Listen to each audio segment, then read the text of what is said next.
So now I'm going to transition from food to a topic that's related but different.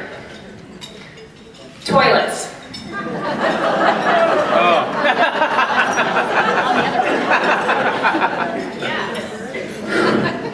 got it out of the way. That was good. Tonight I am going to talk about a topic that nonprofit organizations typically do not highlight. In fact, they don't even touch it with a 10-foot pole. Toilets. Statistically, Americans like to give to their charitable contributions to churches and education and human services like food and childcare and shelter. And fundraising experts do not recommend talking about toilets at a dinner event. However, tonight, we take a leap of faith and we address this basic need in Haiti. When we first visited Marfranc, the deplorable conditions of the bathroom facilities for the residents was deeply disturbing and, quite frankly, an affront to human dignity. I'd like you to meet St. Just Paul. She is one of 32 vulnerable adults who lives at Asile de Marfranc. And like many Haitians who are born into poverty, she does not know her age, and she has no birth certificate.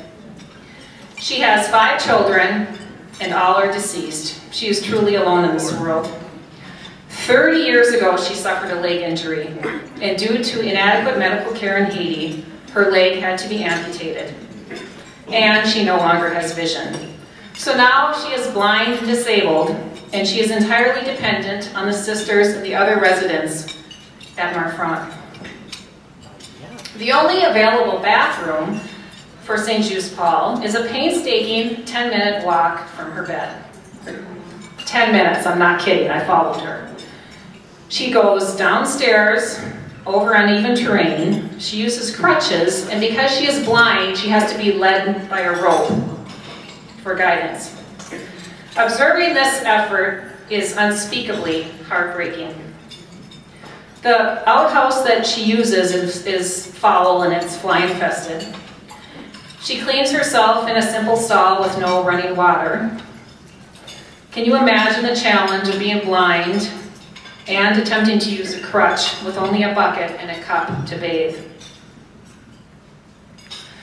As Americans, we use caution to avoid imposing our first world priorities on others. We look to the Haitians to direct us in what is needed most. When we first visited Marfranc, we asked Sister Evelyn to make a wish list for the area. And she has big plans for the place. She wants to start up education and a sustainable farm and much more. But the #1 item on her list, from the perspective of a Haitian, was toilets for the residents that would be directly accessible from the dormitories.